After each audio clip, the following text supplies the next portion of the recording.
The city burned in whispers and gunfire, but inside the clinic, only silence reigned. Blood coated the floor, and somewhere beneath it, a life trembled in the balance, tiny, fragile, unaware that its existence had already started a war. Raphael's boots echoed against the tiled hall, each step a countdown, each breath a promise. Protect the child at any cost. Outside, rival bullets tore through the night, but inside, the real threat was invisible. Secrets buried in the womb, lies written in DNA, and a truth that could destroy everything he thought he owned. By the time he reached her, it would already be too late to turn back. Before we dive in today's journey, please tell me in the comments, where are you watching me from? Raphael Moretti learned early that silence was never empty.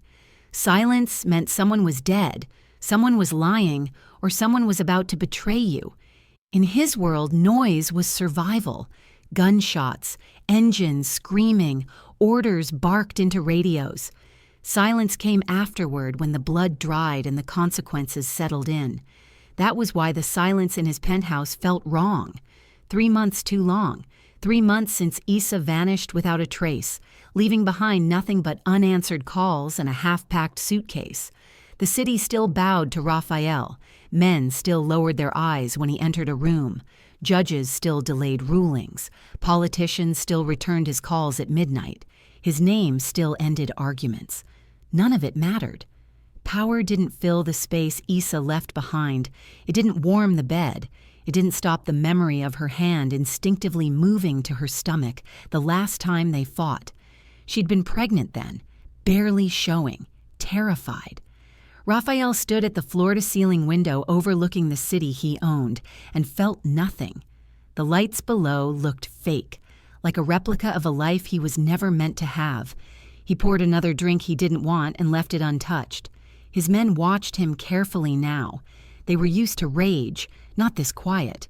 Rage was predictable. Silence was not. Issa had begged him to leave that night, not the city, not the country, the life.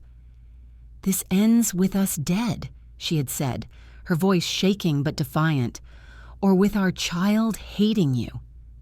Raphael had laughed, not because it was funny, but because fear always sounded dramatic to people who didn't understand inevitability. Men like him didn't quit. They either ruled or died. Walking away was a fairy tale for people without enemies. She left before dawn. At first, Raphael thought it was a tactic, distance, emotional leverage. He let it go for a week, then 2. When his best trackers came back empty, irritation turned into something sharper. When hospitals, airports, borders, all came back clean, he felt something unfamiliar tighten in his chest. Not panic, something worse. Loss of control. By the 3rd month, he stopped pretending he was calm. He burned through lieutenants who brought bad news. He doubled security, not because he was afraid of enemies, but because he couldn't afford another thing to disappear. At night, he replayed every conversation with Issa like a crime scene, dissecting tone, pauses, what she didn't say. He realized too late that fear had already decided for her.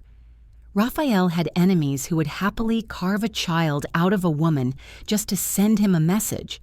He had underestimated how clearly Issa saw that. The call came just after midnight, not from one of his men, not from a fixer, from a number that shouldn't exist anymore, an old burner Issa used once and destroyed in front of him. Raphael didn't answer immediately. He listened to it ring. Once. Twice. Each vibration felt like a countdown. When he picked up, there was breathing on the other end, weak, uneven, alive. "Raphael." Her voice was barely sound. The world narrowed to that syllable. "Where are you? Are you safe? Who touched you?" 100 questions crowded his mouth, but instinct crushed them. Panic was useless. He needed information. "I'm listening," he said calmly, already moving. Gunfire cracked in the distance before she could answer. Not close, but close enough. "I ran," she whispered. "I tried to disappear. They found me." "Who?" He already knew the answer. There were only so many people bold enough to hunt what belonged to him. "Where are you?" His men were already mobilizing, cars starting, doors slamming, the city shifting gears. She gave him a location on the edge of the city, abandoned industrial land, clinics that didn't ask questions. Her breathing turned ragged. "I'm bleeding," she said. "Raphael, I think—" The line went dead. Raphael didn't shout, didn't curse. He crushed the phone in his hand and walked toward the elevator with surgical focus. Orders poured out of him, lockdowns, roadblocks, kill zones. Anyone between him and that location became an obstacle. Obstacles were removed, cars burned, bodies fell. He didn't count them. By the time he arrived, the night smelled like smoke and antiseptic. A small clinic stood half-lit, its windows shattered. His men secured the perimeter with ruthless efficiency. Raphael pushed through the doors and saw blood on the floor. Too much, too bright. Issa lay on a gurney, unconscious, her skin pale, her clothes soaked red. One hand was curled protectively over her stomach even now, even as machines beeped and doctors froze in terror at the sight of him. For the first time in years, Raphael felt something crack. "Save her," he said quietly. Then, after a pause that would haunt him forever, "Save the baby." The doctor swallowed and nodded. As they wheeled her away, Raphael stood alone in the corridor, surrounded by armed men who wouldn't dare speak. He stared at the blood on his shoes and realized the silence was back, but this time it was waiting for an answer. Behind the operating room doors, lives hung in balance. Outside, unseen by Raphael, a black sedan idled at the edge of the property. Inside it, a man watched the clinic with calm interest, a faint smile on his lips, already certain of one thing. No matter what survived the night, Raphael Moretti would never walk away unchanged.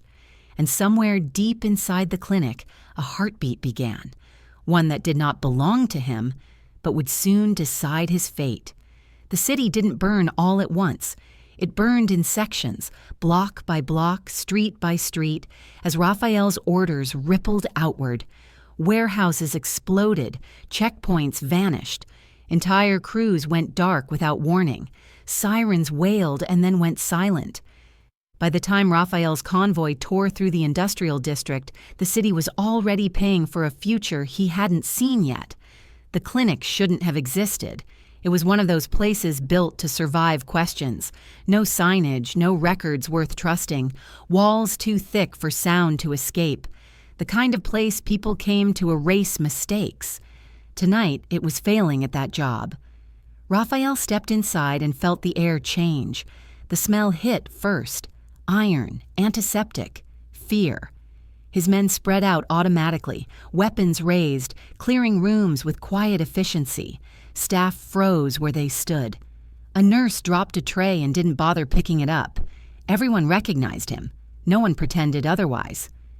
Issa lay on the gurney like a body already halfway gone. Blood soaked the sheets beneath her, her dark hair matted against her face. Her breathing was shallow, uneven, as if her body was struggling to remember how to stay alive. One arm curved inward, instinctive and unconscious, shielding her stomach even as alarms beeped around her. Raphael didn't touch her. Touching her would make this real. A doctor stammered explanations, internal bleeding, complications, emergency surgery. But Raphael waved him silent. He wasn't interested in reasons. Reasons didn't change outcomes. "Tell me the truth," Raphael said, his voice level. "Who survives?" The doctor hesitated. That was his mistake. Raphael raised his gun and placed it gently against the man's temple, as if calming him. "The baby," the doctor said immediately. "If we act now, the baby has a chance. The mother—" He swallowed. "She's critical." Raphael didn't react. He stared at Issa's face, pale and still, and felt the calculation take over. The part of him that had kept him alive when others died. The part that never hesitated. "Save the baby first," he said. Then, after a breath, "then her." The words settled into the room like a verdict. No one argued. No one dared. As they wheeled Issa towards surgery, Raphael stood back, forcing himself not to follow. This wasn't a place for him. Men like him corrupted rooms just by entering them. He stayed in the corridor while the doors closed and the red light above them flickered on. Waiting was unfamiliar territory. Minutes stretched. Radios crackled softly behind him. Updates from the streets, confirmation of targets eliminated, reinforcements arriving. Raphael answered none of it. His attention narrowed to the thin wall separating him from the operating room. He thought of his father, not the man everyone else remembered, the butcher, the tyrant, but the one Raphael knew, the one who taught him how to hold a knife properly, how to read faces, how to never beg.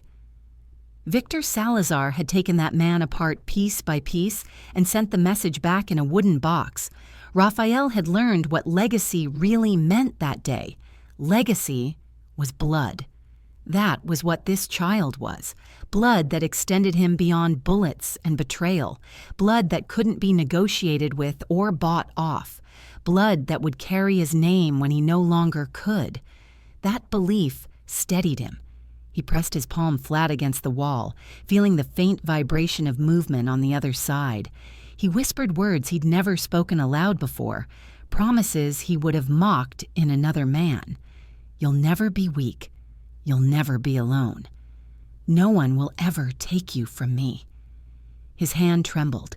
He pulled it away, angered by the weakness, and shoved it into his pocket. His men noticed. They noticed everything. No one commented. Time fractured. He lost track of how long he stood there, staring at nothing, listening to sounds that meant nothing to him. Surgery language, medical urgency, life reduced to procedures and probabilities. Then the doors opened. A nurse stepped out first, her face tight, her hands stained red. She nodded once. The baby is alive. Something in Raphael's chest unlocked. Not relief. Relief was too soft. This was vindication, proof that all of this, the fire, the deaths, the choices, had meaning. And Issa? He asked. The nurse hesitated just long enough to matter. She's still fighting. Raphael nodded as if that answer satisfied him. It didn't. He watched them wheel, a tiny incubator past him, surrounded by wires and machines. The child inside was impossibly small, fragile in a way Raphael had never encountered. No weapon could protect something like that. No threat could be answered fast enough. For the first time, Raphael understood fear that couldn't be shot. He followed the incubator into the neonatal unit, ignoring protocol, ignoring everyone who tried to stop him. He stood over the child, staring down at a face that looked nothing like him, and somehow everything like him at once. This was the future. Behind him, his phone vibrated. Once, twice. He ignored it. Outside the clinic, the city continued to burn. Somewhere in that chaos, Victor Salazar watched events unfold with patience earned through decades of survival. He knew something Raphael didn't yet understand. Some debts are paid before they're revealed. Raphael leaned closer to the glass, his reflection fractured over the incubator's surface, and made one final vow: to protect this child at any cost. The cost, waiting patiently in the shadows, was already on its way. As Raphael turned away from the incubator, his phone vibrated again, this time with a message containing only a symbol he hadn't seen since his father's death. Morning arrived without mercy, not with sunlight but with reports. The city had survived the night in fragments, charred blocks, emptied buildings, crews wiped out down to their last breath. Raphael reviewed it all from a chair beside the neonatal unit, eyes cold, mind precise. Losses calculated, enemies identified, retaliation scheduled. Violence, at least, still obeyed him. The child slept behind reinforced glass, unaware of the cost of his arrival. Raphael hadn't left since the surgery. He refused rest, refused food. Time felt irrelevant now, like something meant for other men with smaller responsibilities. Every few minutes his gaze returned to the incubator, not with tenderness, with vigilance, as if the world itself might try again. Doctors spoke to him carefully. Nurses avoided his eyes. Everyone understood that mistakes in this room didn't come with apologies. Issa remained unconscious. That was the variable he couldn't control. When she finally woke, it wasn't dramatic. No gasping, no tears. Just a slow return, like someone climbing out of deep water. Her eyes moved first, confused, searching, then widened when she saw where she was. Her hand flew to her stomach. Panic surged through her faster than pain. Raphael was at her side instantly, his presence filling the room before she fully registered him. He didn't touch her yet. He watched her face, reading it like a confession. "The baby," she said hoarsely. "Is he—" "He's alive," Raphael answered. "Strong." The word hit her like a blow. Alive. Relief should have followed. Instead, something fractured in her expression. Relief tangled with terror so tightly it almost looked like guilt. Raphael noticed. He always noticed. But he filed it away, assuming trauma explained everything. Trauma explained most things, if you let it. "He's yours," he added, certainty in his voice, not reassurance, declaration. Issa closed her eyes. Raphael misread it as exhaustion. Over the next days, the hospital became a fortress. Armed men at every entrance. Doctors vetted twice. Supplies inspected. Raphael slept in a chair, jacket still on, gun within reach. The city adjusted. It always did. Crime didn't pause for birth, but power rearranged itself around him all the same. When the baby was finally placed in Issa's arms, the room changed. Issa trembled as she held him. Her body remembered pain, remembered fear. But beneath it all, something ancient took over. Raphael watched it happen, watched the way her breathing slowed, watched the way the baby settled against her chest like he recognized her. Something in Raphael tightened. This was what he'd never been able to buy. He reached out, hesitated, then rested one finger against the child's tiny hand. The grip was weak, but unmistakable. Ownership snapped into place. "This is how it starts," Raphael said quietly. "Everything changes." Issa didn't answer. They named him Luca 3 days later. The name carried weight, history, blood. It wasn't a suggestion, it was a continuation. Issa nodded when Raphael said it, her face unreadable. The nurses smiled. The city whispered, "Luca Moretti," an air born of fire. The lie cemented itself. Raphael began planning the future the way he planned wars, carefully, relentlessly. Safe houses, tutors, doctors on payroll, a childhood designed to be untouchable. He imagined teaching the boy how to read people, not books, how to survive conversations, not fights. He wouldn't make the same mistakes his father had. He would shape something better. Issa watched him with a distance that unsettled her nurses, but not Raphael. He assumed recovery took time. He assumed fear lingered. He assumed loyalty, once proven, never wavered. That assumption would cost him everything. At night, when the hospital lights dimmed, Issa cried silently. Not from pain, from knowing what Raphael believed, knowing what she was letting him believe. Every time he touched the baby with pride in his eyes, something twisted inside her chest. She almost told him. Almost. But every time she looked at Raphael, she saw the man who burned the city for them. The man who had chosen the baby over logic, over safety, over himself. And she understood something terrifying. Raphael didn't love gently. Truth would destroy him. So she stayed silent. The staff adored him now, whispered stories about the king who stood watch over his son, about the ruthless man softened by a child. Even Raphael's enemies adjusted their language. He wasn't just dangerous anymore, he was motivated, and motivation scared people more than cruelty. On the 5th night, Raphael held Luca alone for the first time. No glass, no wires, just weight and warmth.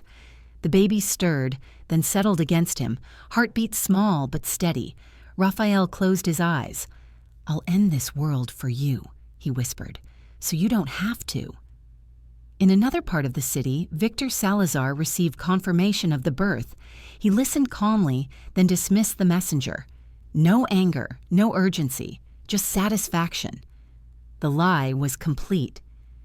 Raphael returned Luca to his crib and stepped out into the corridor, already planning the next phase of his empire, one that would secure his son's future. His phone vibrated in his pocket. One message, unknown number. "He looks healthy.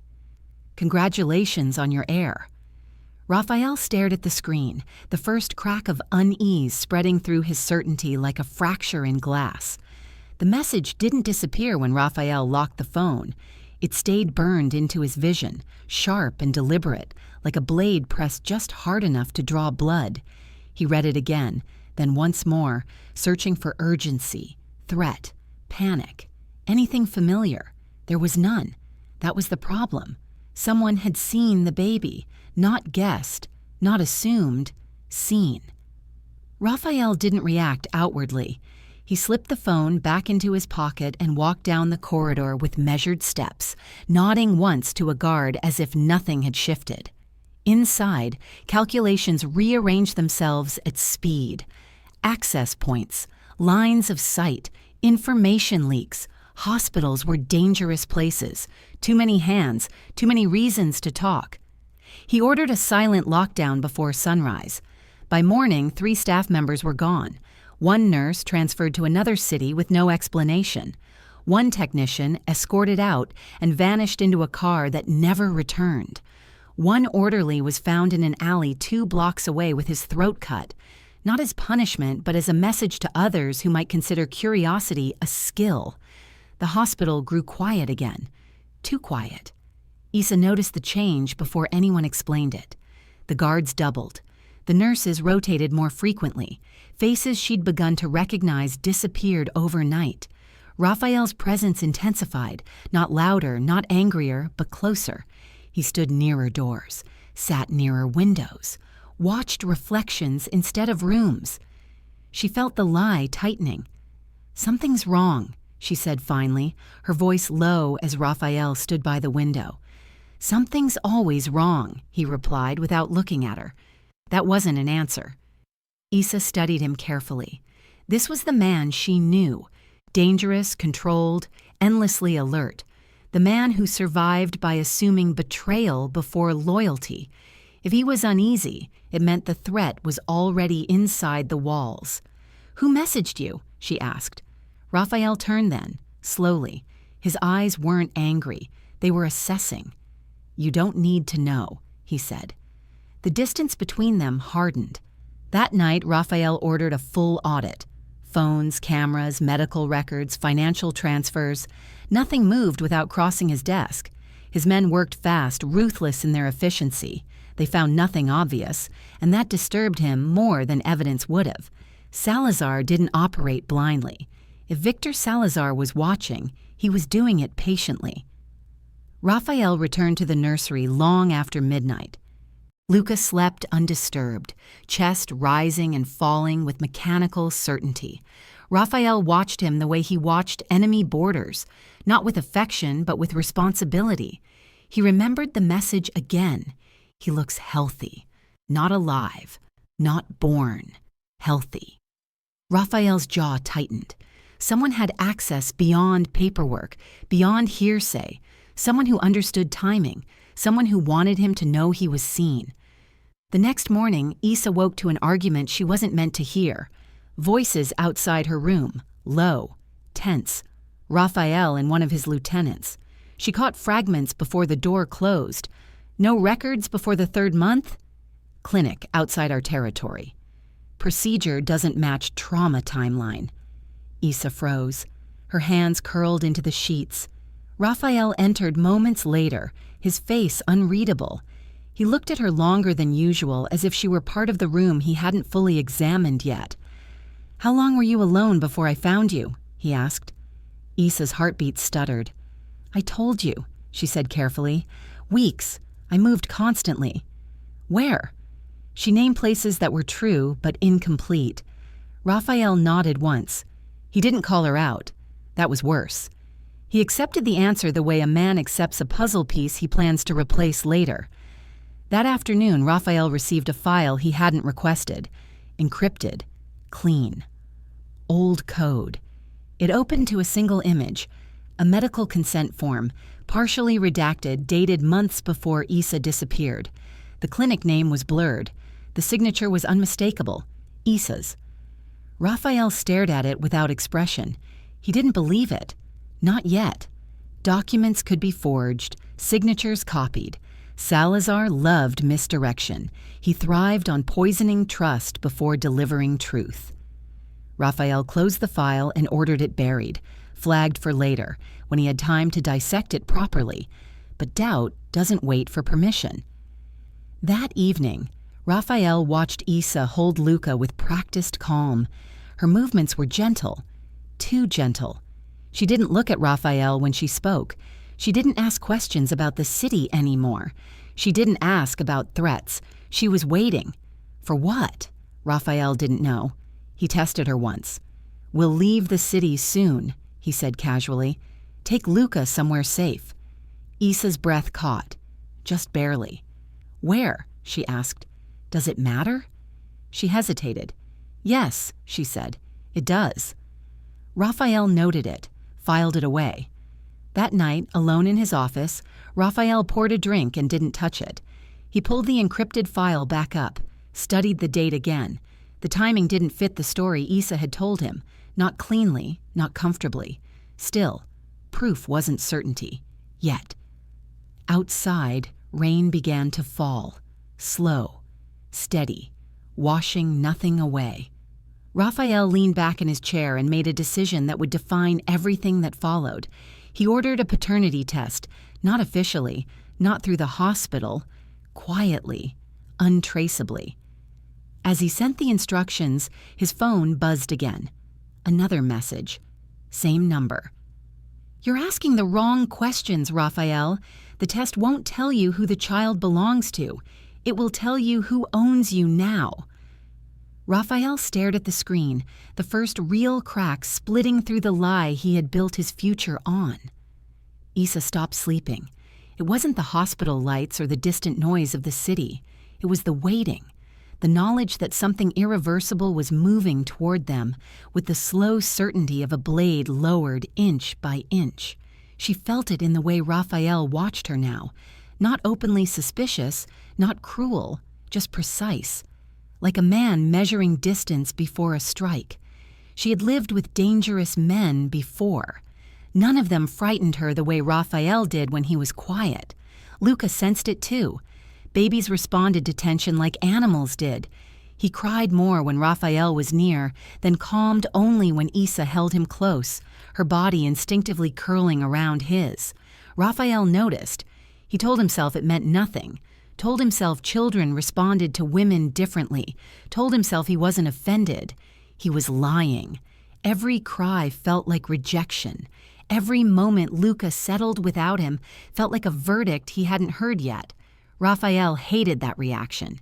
He hated that the child had already found a way to touch something unguarded inside him. Issa watched this from the edges. She saw the tension build in Raphael's shoulders, the way his jaw clenched when Luca turned away from his touch. She saw guilt twisting into fear inside him, even if he didn't have the language for it yet. She wanted to tell him. The words rose to her throat every night, died there every time, because telling Raphael wasn't confession. It was execution. He loved absolutely. That meant betrayal, when it came, would be absolute too. On the third day after the test was ordered, Raphael came back late.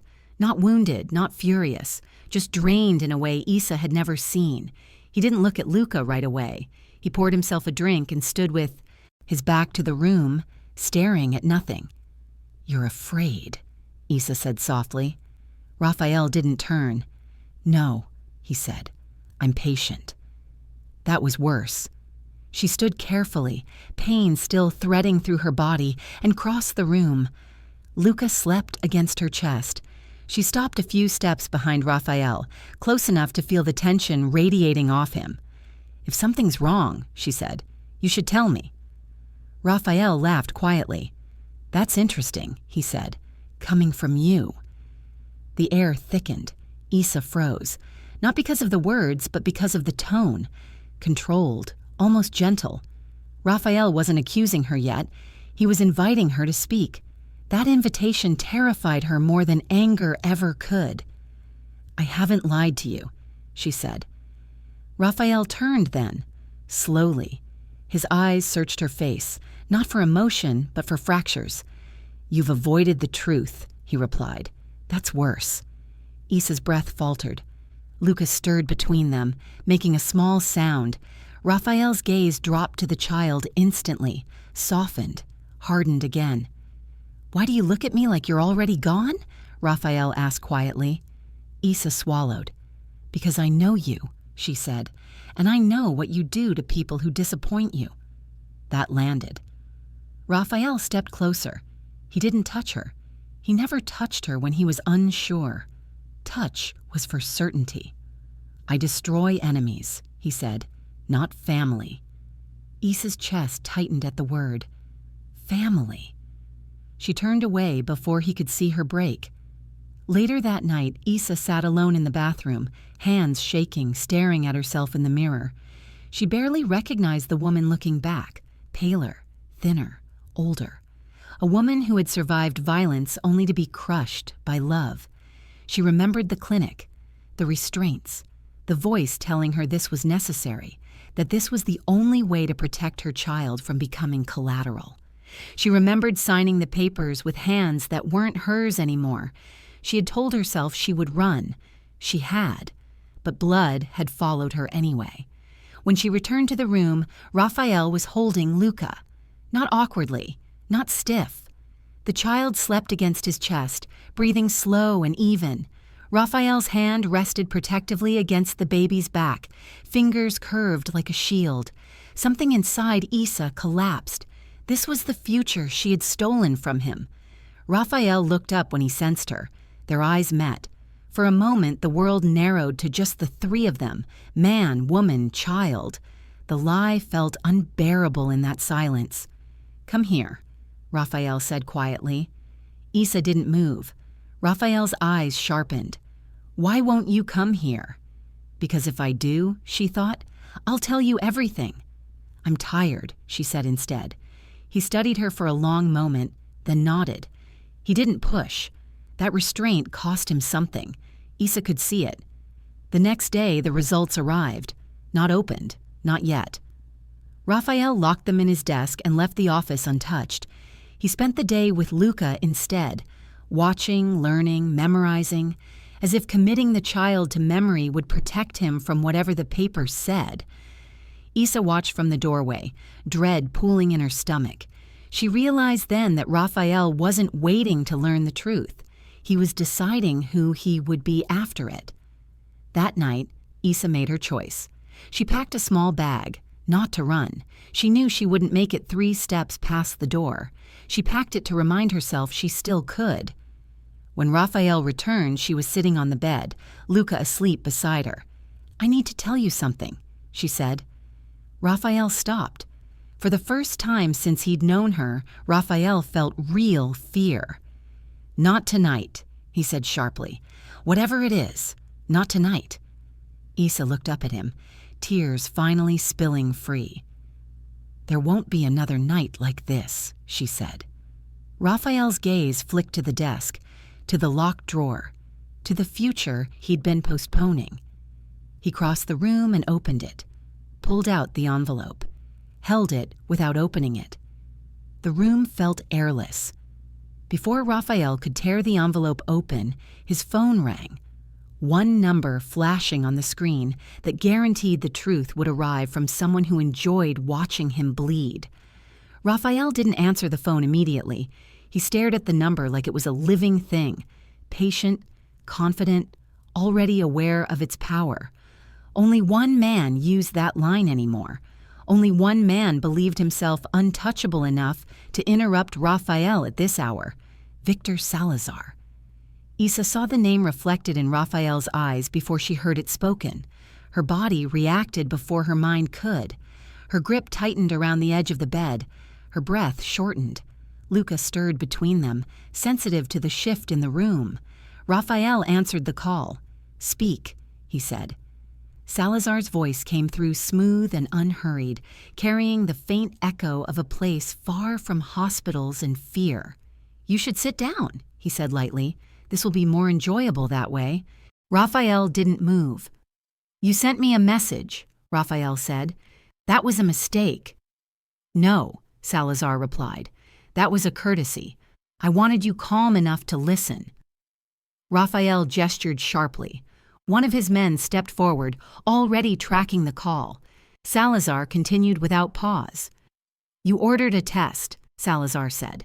"That was predictable, necessary even, but you've always trusted paper more than people. That's your weakness." Issa's heart pounded so loudly she was sure Raphael could hear it. "What do you want?" Raphael asked. "To save you time," Salazar said, "and to watch you understand." A tone chimed. Raphael's phone vibrated again, an incoming file. He didn't open it. Salazar chuckled softly.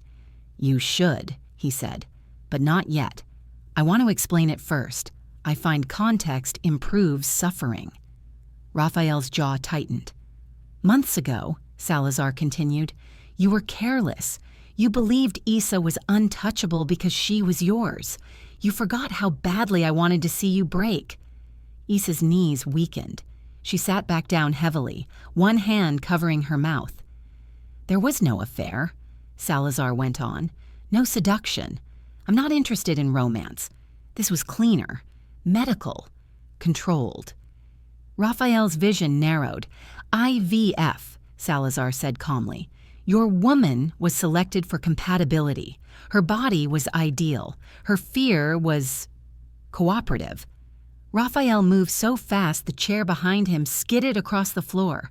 "You're lying," he said, voice deadly quiet. Salazar sighed. "I expected denial. That's why I sent proof." Raphael opened the file. The first image was grainy, clinical, white walls, a woman restrained on a table. Issa. Her face was turned away from the camera, but Raphael recognized the scar on her shoulder instantly. His chest tightened violently, as if something had slammed into him from the inside.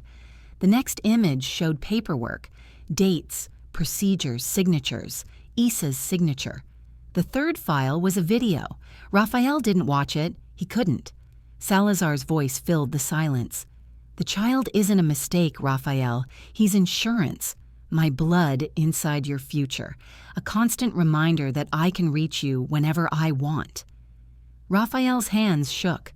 Not from fear, from rage contained too tightly. "You're finished," Raphael said. Salazar laughed. "No," he said.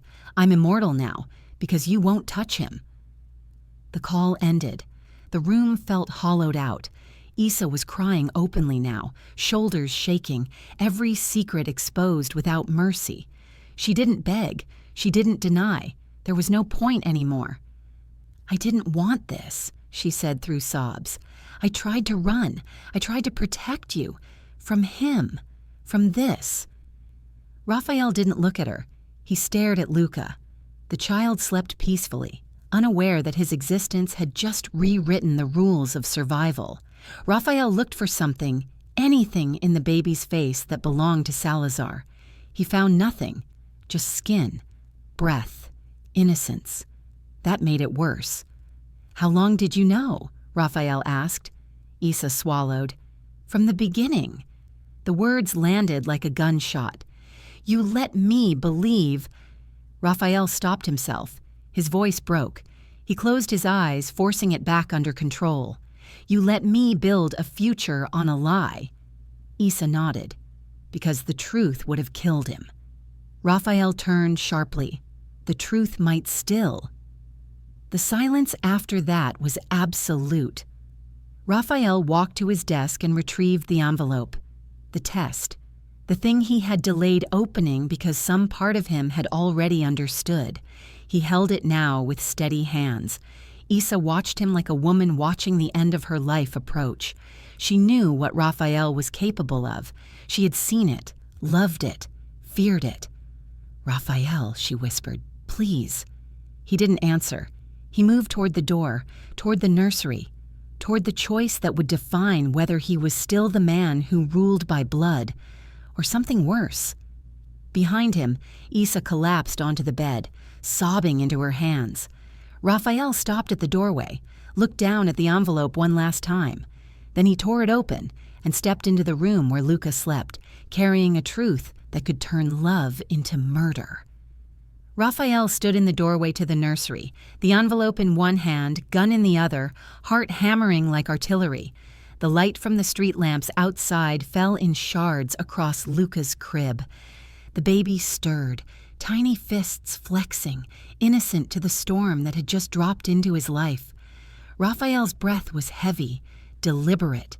Every instinct screamed, recoil, protect, kill, love, destroy. He hadn't felt a tension like this since his father's death, yet now the stakes were higher, more intimate. It wasn't a city at risk. It wasn't his empire. It was life, fragile and utterly dependent on his decision. Isa crouched beside the crib. Luca pressed against her chest. She hadn't moved when he entered. She didn't flinch.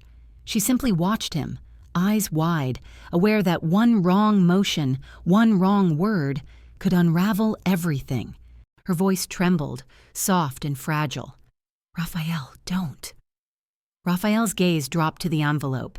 The paternity test sat inside like a verdict waiting for him to pronounce it. His fingers itched to destroy it, to tear it in half and reclaim the illusion of control.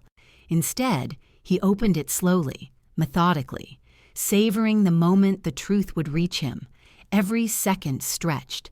Every breath dragged the air thickly through the room. The result hit him like a blow. Victor Salazar's DNA. Every calculation, every ounce of hope, every plan he had made evaporated in an instant. The baby he had fought for, destroyed half the city for, had the blood of the man who killed his father coursing through him. The thought should have been unbearable. Raphael's first reaction was shock, a raw physical shock that twisted his stomach and left his hands trembling. Then, slowly, rage began to build. A low, simmering heat that spread through his veins, coiling around every thought. The gun in his hand felt suddenly heavy. Isa's voice cut through the storm. "I ran, because I knew you couldn't love him if it was true." Raphael looked at her.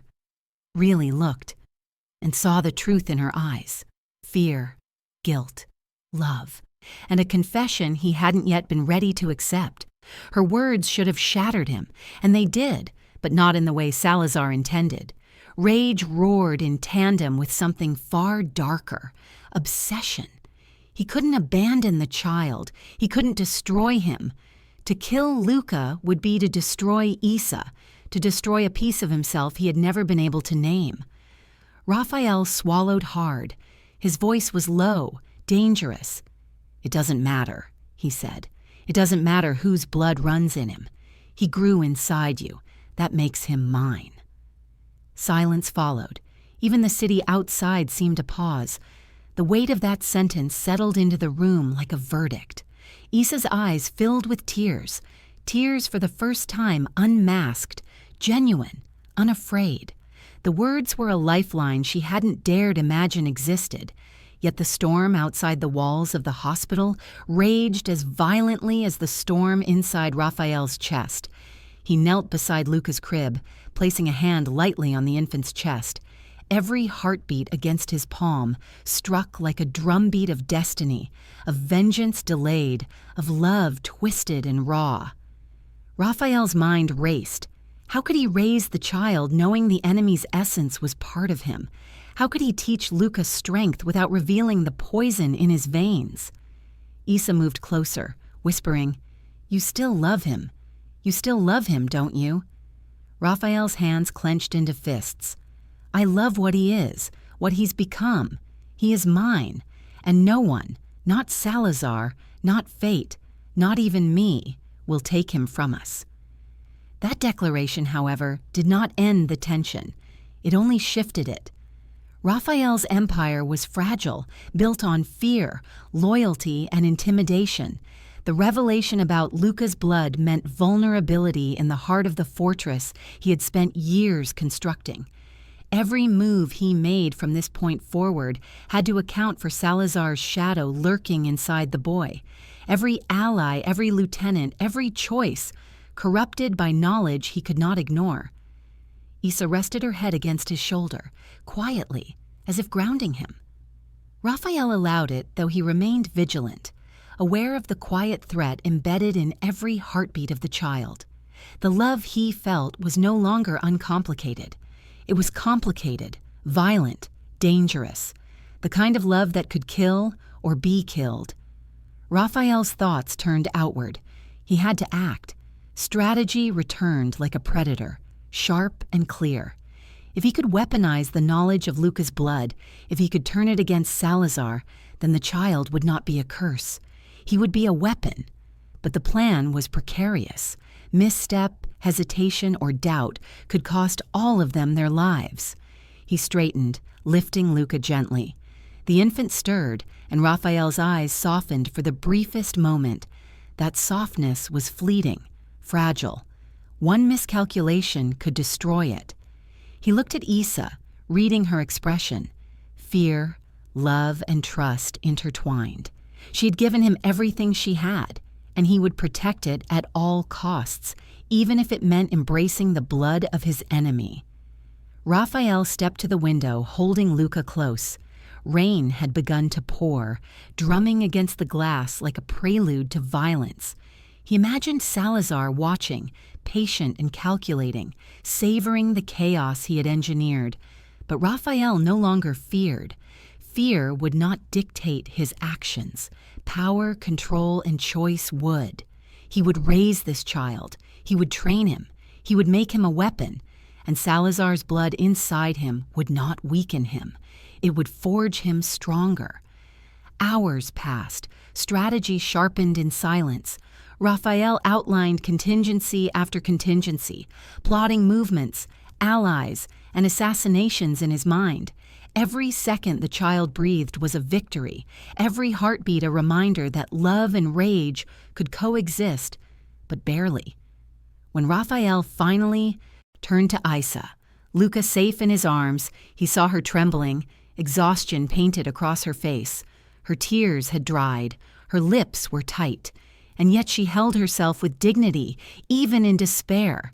He knew then that nothing would ever be simple again.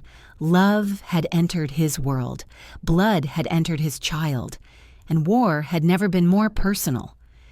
The silence broke when Raphael's phone vibrated again. Another message, one line, no explanation. He is mine, and now so are you. Raphael's eyes narrowed.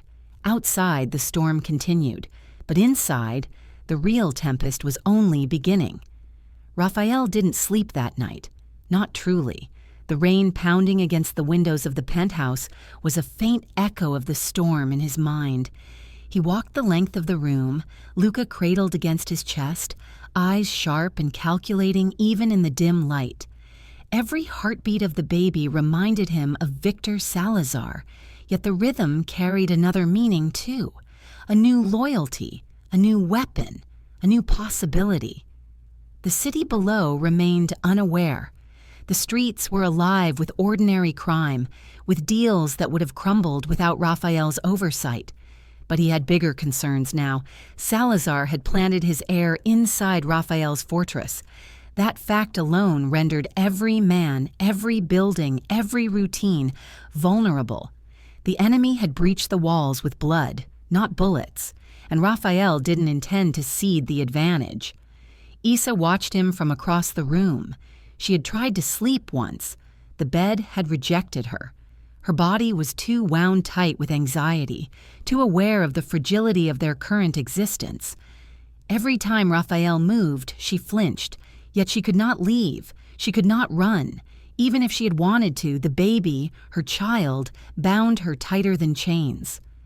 Raphael set Luca in the crib, adjusting the wires and monitors with meticulous precision.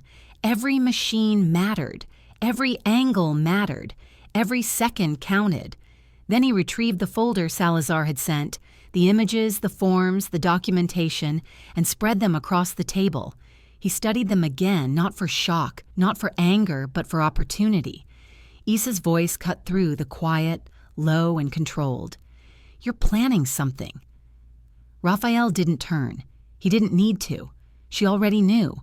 She had seen him like this before, silent, calculating, every move predicated on survival and dominance. "I always plan," he said. "It's how people like us stay alive." Issa shook her head. "You can't raise him as your weapon if you let Salazar dictate the narrative." Raphael finally looked at her. The intensity of his gaze pinned her in place. "He won't dictate anything," he said. "Not anymore." He spent the next hours analyzing every detail of Salazar's operation.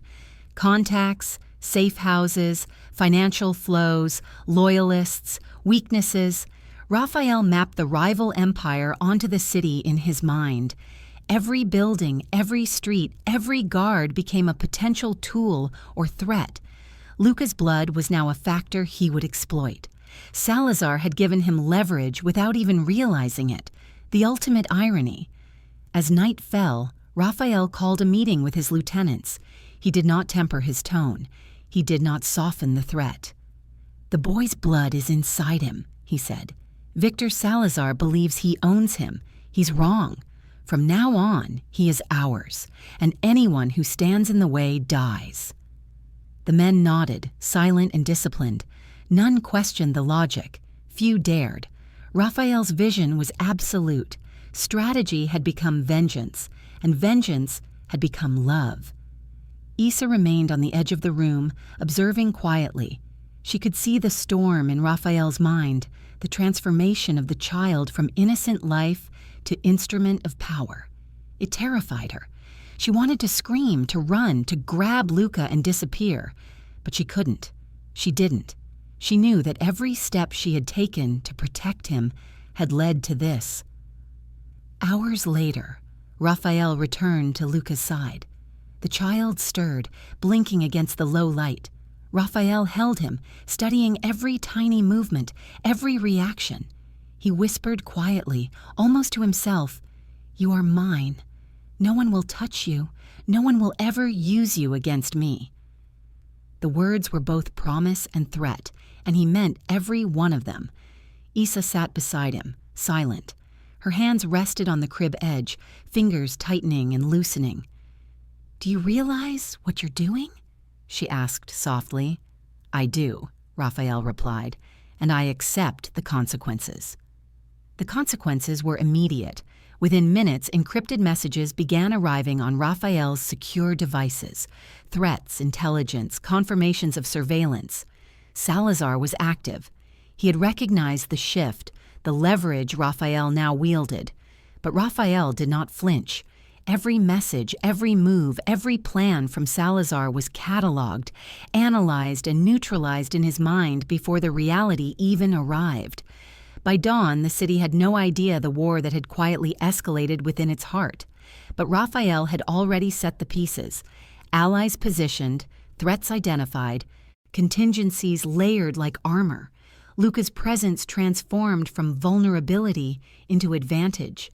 Salazar's arrogance had handed him a tool, and Raphael was methodical enough to wield it without mercy.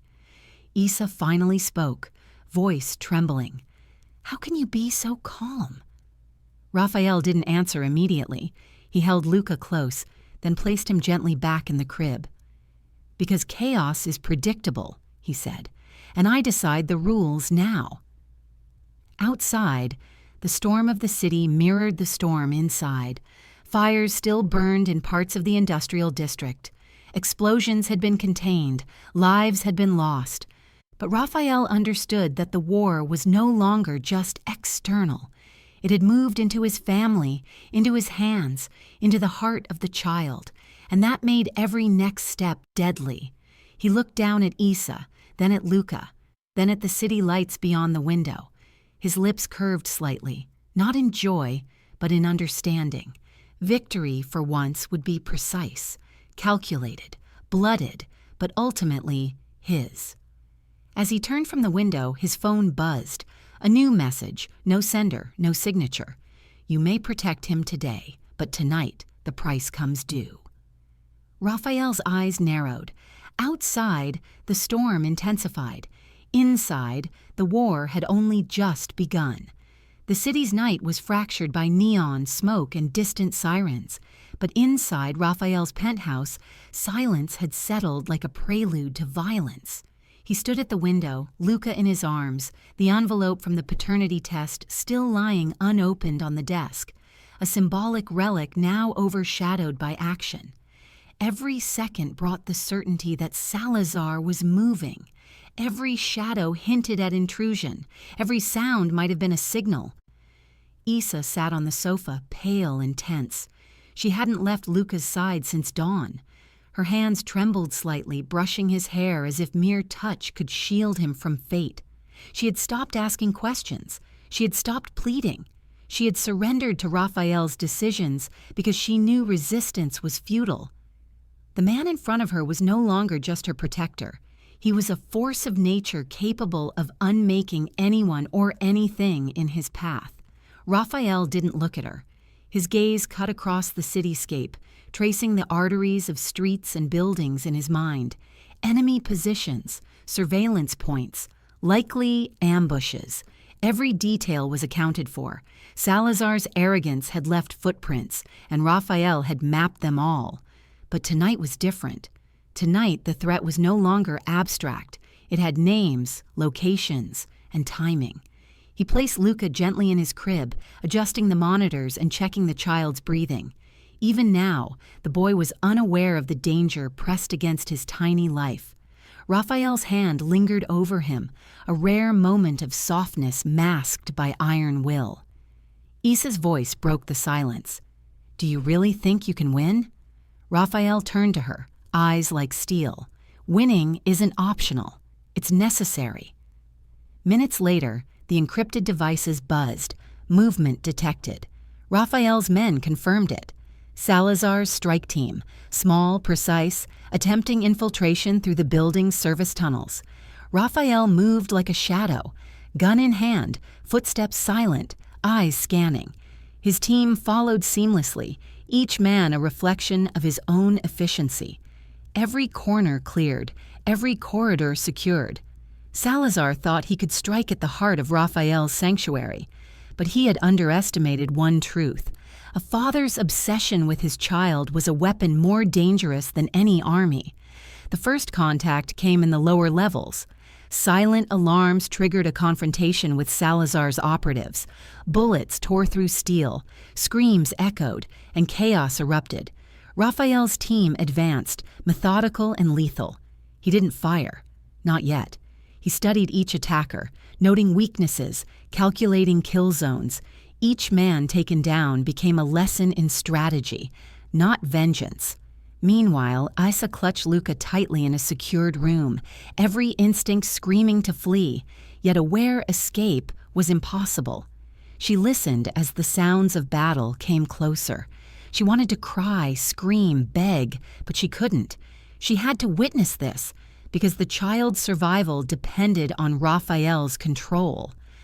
Raphael cleared the tunnels with precision, finally reaching the point where Salazar himself appeared. The two men faced each other, bloodlines, legacies, and fury colliding in silence. Salazar smirked, confident in the weapon he had planted inside Raphael's life.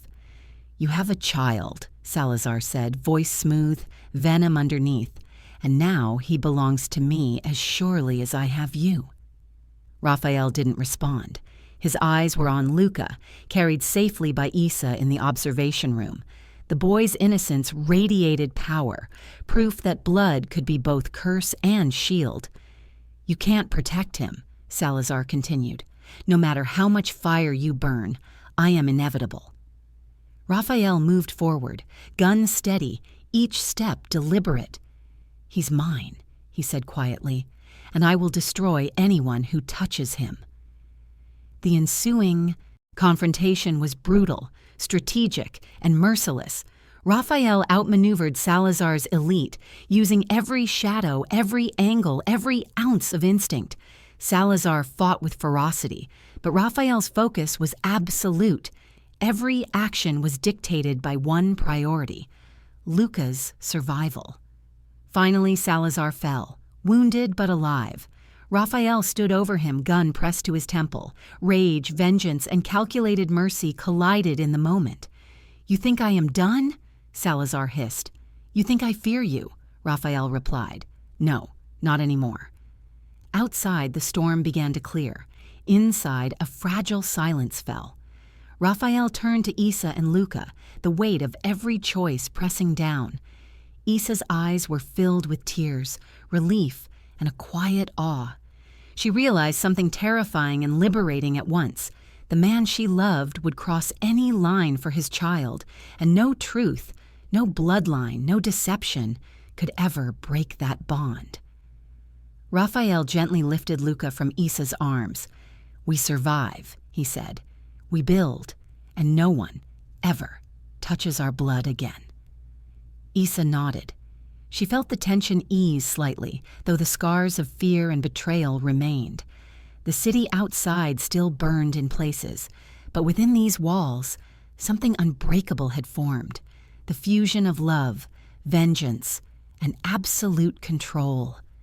And yet, as Raphael placed Luca back into his crib, a secure knock echoed through the penthouse, a subtle sound that felt deliberate, measured, inevitable. A voice whispered from the shadows of the doorway. "You may have won today, Raphael, but the war isn't over, and neither am I."